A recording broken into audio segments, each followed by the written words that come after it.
Shabbat Shalom and greetings to you all. This week we begin a new month, the 11th month of the year. Second last, the month of Av. Summer seems to be whipping along. It's only been a couple of weeks, but already you can see there's a little less light every day. And we're entering the month of the year that has the highest high and the lowest low in the Hebrew calendar. We're going to talk about them next week. The Hebrew 9/11, being the ninth day of the 11th month, is the lowest low, and the 15th of the month is the highest high, and we're going to talk about them both. Now, I hope some of you take my advice and do not succumb to dogma. How's not one of the 5 W's? I want you to understand the whys and develop an appreciation for the spiritual parts of your life and practice. Yes, it's nice to know how to observe, but knowing rituals or readings because you're simply told to takes away complete freedom of thought. Knowing why allows you to develop your own appreciation for this wonderful religious spiritual practice that you'll develop for yourself. And spiritual practice has always been and should always be a personal one that allows you to really connect. It's all about your connection. Now, part of my particular chosen path to the rabbinate was for me to be less focused on knowing the individual laws by heart. I do know them. And more about the intent behind the law, the ritual, the prayers, the meaning of that great undefinable spirit that everyone seeks. In one form or another, I can always look up procedure, but I'd much prefer to be able to explain to others why they'd want to observe something. To do that, I studied some of the great atheistic writers along with scholars people do not associate with religious thought.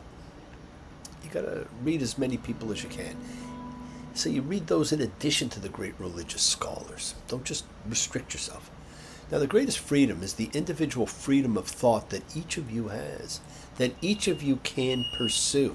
And one of those great writers, oh wow, there goes a fire alarm, was Sigmund Freud, who wrote the most brilliant treatise on Moses of its time, and it was called Moses and Monotheism. If you've never read it, please do. If he weren't the father of psychiatry, it might have been taken a lot more seriously, but it fit with his study of the mind, the group mind, and the individual mind. And one of his other brilliant books was Group Psychology and the Analysis of the Ego, in which he studied the group mentality, what happens to us in a mob. Now, he said only rarely, and under certain exceptional conditions, is individual psychology in a position to disregard the relations of the individual to others. In the individual's mental life, someone else is invariably involved. Individual psychology is at the same time social psychology.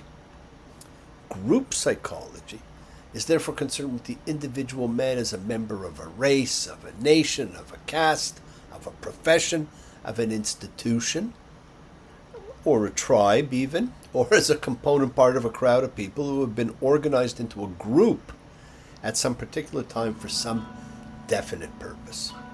Now, some of what he was writing about was an extension of another great writer's work who said, whoever be the individuals that compose it, however like or unlike be their mode of life, their occupations, their character, their intelligence, the fact they've been transformed into a group puts them in possession of a sort of collective mind, which makes them feel, think, and act in a manner quite different from that in which each individual of them would feel, think, and act were he in a state of isolation.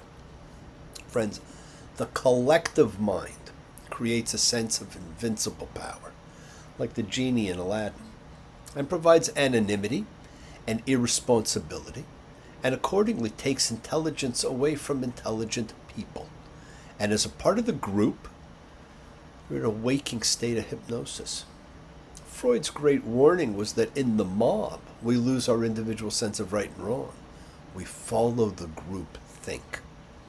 2 of the 10 plagues this wilderness generation lived through dealt with and provided warnings against swarms, and swarms of people are mobs. The mob mentality is a dangerous mentality. We've seen the damage it wields and has throughout history. Now we see the social media has become the new mob, and dangerously infects millions. The mob does not encourage freedom of thought, but we do, and we all seek it. So when we come together, it's not as a mob, but as a collective consciousness of seekers showing faith. Any and all faith, love, any and all love. A true chavura fellowship, as we express our nature of kindness, compassion, thoughts, feelings, hopes, dreams, and wishes, unites our spirit in this community house. It's a house of spirit, Beth Ruach. Sharing and bringing light, we keep fear at bay. And even though together we're each individual in our approach, and I encourage individual, each connecting in his or her or their own way. Don't do it because someone else says, here's how you do something. No, how you do it is how you do it. We are individual in our approach, each connecting. So once again, please do go ahead, invite everybody you know, physically, digitally, psychically, emotionally, spiritually, any way at all, to gather and share. From Psalm 133, the Hine Matov. Hine Matov, Ubenai, Shevet Ahim Gam Yachad. Hine Matov, Ubenai, Shevet Ahim Gam Yachad. How good and how pleasant it is for brothers and sisters together. Community. Community. Community. Together. Because we are all together. And we continue to be together. Because we support each other in this community. So let's all spread love, goodwill, and fellowship to the world. This is you setting aside a little bit of sacred time in your sacred space to honor and converse with whoever, whatever you happen to believe in, because we all believe in something. It's a part of your kavanah. Your intention you put out to the universe, it is your goodwill. Goodwill and intention are the roots of what you can control, of what you can correct. Your intention sets in motion everything that occurs in your lives, my friends. Let's take some time now. Let's use that intention, send some of that goodwill, some light, some healing out to whoever you know that needs it. Healing and renewal is for everybody. It just floats through space, finding those in need. So send it out for those you know, for the souls and spirits of everyone you love. Think of whoever that needs healing and renewal and love, or just plain goodwill. Focus on them. Call their names. It's not just for people. It is for our pets. It's for the earth. It is the healing of the world. The tikkun olam that is part of our spiritual genetic makeup, because that's what we're here for. We're here to help heal the world. We can't do it all, but we can each do our part. And a part of that healing of the world is when we send thoughts and energy for health and renewal and goodwill for everybody. They don't have to be sick, although it is usually done in the prayer of the sick, the mishberach. But it's for those in our hearts and our minds. So let's all send energy out for people in need everywhere. And we always give special thoughts and prayers for those in need of assistance, because we pray for those who need prayer. We don't have to individually know them. We want health, recovery, good life for everybody around us, and for those close to us, for those close to you, for Tony, for Carson, the fairy godmother, for Sherry, Danny, Sarah, for the L's in my heart and soul, for all my students, for Pal, and Corey, and Alan, and Sherry, for Gabe and Lorella, who's coming along, her eyes getting better all the time, for Pinky and Lily, Giggles, for the MW, and Alana, and Snoopy, good old Snoopy, for Roberta, for Inura and Winston, for John and Fern, for Maria and John, Doria, Gloria, Connie, Ronnie, there's our rhyming names again, Tally and Maya, for Nina and Linda, the twins, who are always special. They always hold a place in my heart and thoughts. Ever smiling Danny. For all those suffering and in need. Let's not forget to include all of the familiars of our lives. All of our animal friends everywhere. They're all sacred. For everybody you know. And for the whole world. And friends for the Vora. It is the kindness, the healing wishes, goodwill, and love we all send out. It just circles the world, finding those in need. So thank you, each of you, for all you do, for all you care. Because the world is a world of spirit, and spirit, my friends, never dies. Me. Shaberach. Avotenu. Makor ha-bracha. Limotenu, may the source of strength, who bless the ones before us, help us find the courage, make our lives a blessing, the renewal of body, the renewal of spirit. Let us say,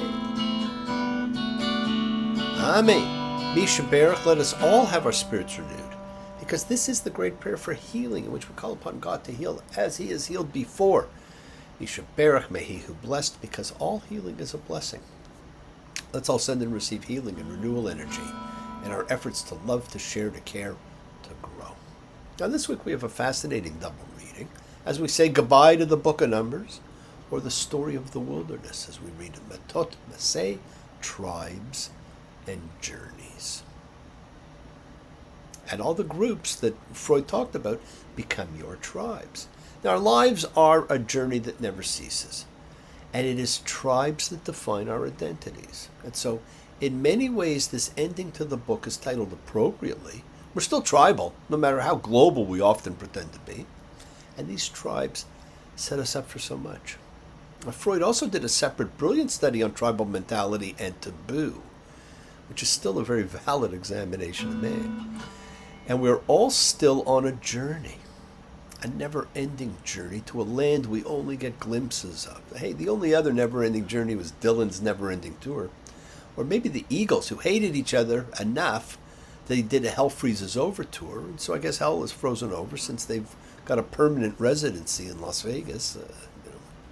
Pure money grab. Now, technically, the reading is about neither and is about both. Our tribes can be as large as we want or as small. Think of the biological classifications, 8 major taxonomic ranks, stemming from life at the top, which gives us domain, kingdom, phylum, class, order, family, genus, species at the bottom. Each is a separate tribe, and the tribes are bigger or smaller, depending on how you choose to look at it at any given time. Your tribe changes. Your tribe was your parents and siblings, grandparents, relatives. As you grew and developed, your tribal definition changed. It didn't really change, it's just your perception changed. Your view of your tribe changed. It happened with your profession, it happened with your education, it happened with your group of friends. Look at the world today, and the tribe of the globalist is different than the tribe of the nationalist or the isolationist. But we're actually all the same. We spend our lives in tribes, and we spend our lives on a journey, because without motion, there is stagnation. You must be moving. We're constantly moving, seeking, going, journeying, energetically, emotionally, mentally, physically. Sometimes we just don't know where we're going. Now, the people are poised on the River Jordan. They're ready to enter their promised land. But first, they got to wrap up a few things, and this little reading actually has a lot. And the first thing it has in it are issues that deal with vows, made by man and made by woman, and the karmic duty to carry them out. We are reminded that our words have weight and have meaning. We have forgotten that. We treat them too often as weightless that just float along and disappear with the breeze. Your word is your bond, my friend. You don't hear that said very often anymore. What you say has weight, has meaning, has direction. Numbers 33. A man who will make a vow to the Lord, or has sworn an oath to make a restriction on himself, shall not desecrate his word. He shall do it according to everything that comes out of his mouth. We take what we say too lightly. Words create palpability, but you're to do what you say. Now, that was how things used to be and should still be. We have simply come to accept that, like our political leaders will simply lie. Now, they simply say what they think we want to hear, and they're not called to task. We don't say liar. The reading also talks about the unusual and unexpected Midian war and Moses' instructions for the mass killing of almost everyone and the division of the slaves and booty. This part is just so different from how we think. The senseless, bloodthirsty killing is not who we are. Booty and slaves to a nation freed from the shackles of slavery makes no sense. But slavery is not physical change. It is the mental chains, the constraints, the fears we project as blockades that keep us from enjoying our joy. Now, we also see instructions about the famous sanctuary cities and what they're really for. Safe zones to ensure fair trials and prevent vengeance killing. And we see the change almost as an afterthought of the rights of inheritance. And while its intent might have been right, for many it represented taking a giant step backwards. And our book ends with the people poised to move into the promised land, which will not occur until the book of Joshua, which is not a part of the 5 books of Moses. They're simply left there. Now, the second half of the reading about the travels of the people, it's like a quick little Reader's Digest geography lesson of the journey from Egypt, listing, basically all the places, that they've been. I've been everywhere, man. I've been everywhere, man. Across the deserts bare, man. I breathe the mountain air, man. Travel, I've had my share, man. I've been everywhere. But surprisingly, there are some very important episodes with their place names that do not appear in this little itinerary. Surprisingly, the central stop at Mount Sinai is not actually mentioned. Instead, only a brief stay in the wilderness of Sinai is mentioned. That little stay changed the course of history. Now, the people have reached, here we go again. The people have reached the entrance to the promised land, but they do not cross over. So what we have in this book is an ending that doesn't end. And here, they will basically stay. People stay. Just a little bit longer. We want to play. Just a little bit longer. Now the promoter don't mind. And the union don't mind. If we take a little time, leave it all behind and sing one more song. Won't you stay just a little bit longer? Please say you will. The great Jackson Brown. That's a bit of an odd ending, what you're going to see. We are watching the most unique society to have ever lived. And what certainly seems like a dominant theme is the search for freedom. And that becomes an important part of this week's reading, and it is woven into the fabric of who you are. Freedom. Freedom comes in many fashions, and of course we're reading about the first mass exodus of people in search of that freedom. But it doesn't take a mass exodus. It simply takes each individual. The journey of the wilderness generation is both a mass journey on the way to a promised land and an individual journey, like each one of us is on the way to our own promised land. And on that journey, we spend time with people. We move away from them. We meet them again, together, yet apart, a group, but individual. As I said, the reading about tribes and journeys begins with a reminder of us sacredness of vows. If you swear to God, you better uphold what you say. Vows are sacred. We treat them lightly, but they're palpable. They have weight, gravitas. Watch what you say. Promises made must always be promises kept. I don't care if you never come home.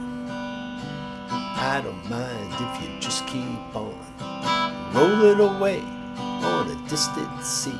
'Cause I don't love you when you don't love me. I got a problem. Can you relate? I got a woman. Call it love-hate. We made a vow always be friends. How could we know? Promises end. Promises, sacred commitments. Your sacred commitments, treat them as such. Your life will change. Promises were made last week. This week we see they weren't quite kept. So it's a theme that stays with this book and with us. Last week we saw women's rights front and center, and this week to tamp down a little. A female makes a vow. Her father or her husband becomes responsible, not her. Having received the right to inherit, restrictions are placed on that right. Another strange event occurs with this war on Midian, where Moses' wife and father-in-law are from.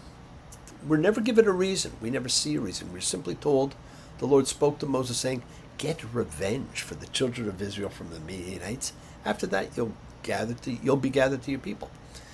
So it's a war for revenge. We don't know what it was revenge for. That alone doesn't seem right, after which Moses will simply die.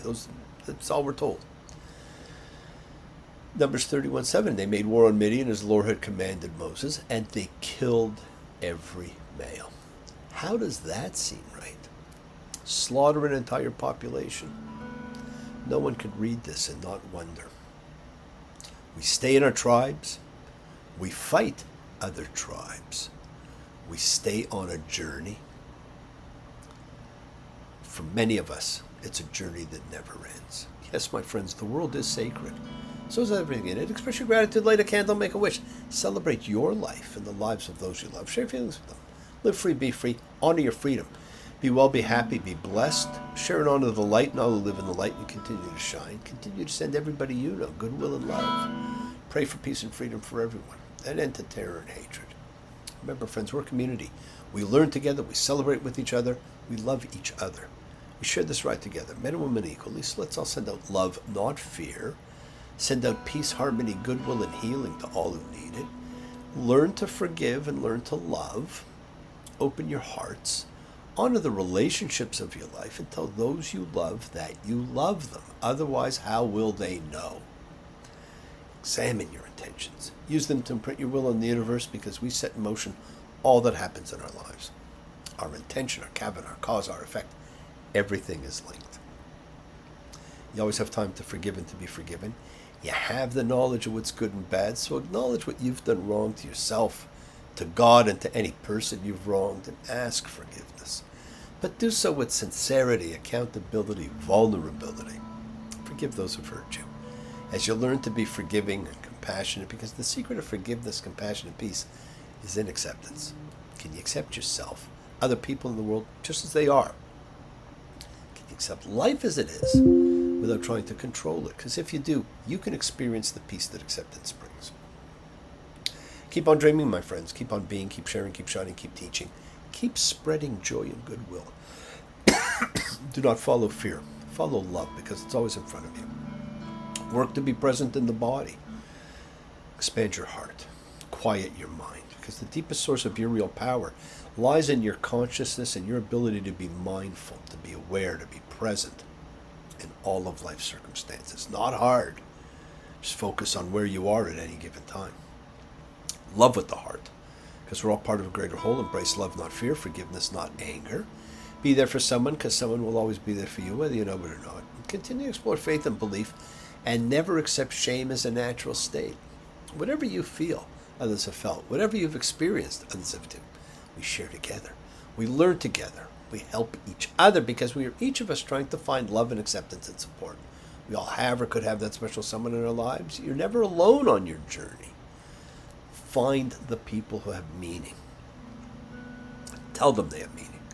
Keep forgiving those you need to forgive. Keep asking forgiveness from those you need to ask forgiveness of. And listen to the voice of God. God's talking to you all the time. And remember, your connection to God and all that's created in body and soul and spirit, it's a part of you. It's a part of me. It's a part of all of us forever and always will be. Remember, my friends, it is rarely the destination that's the best part of any trip. It's always the journey. Enjoy yours and enjoy the tribe that you're with. Happy trails to you. Until we meet again. Happy trails to you.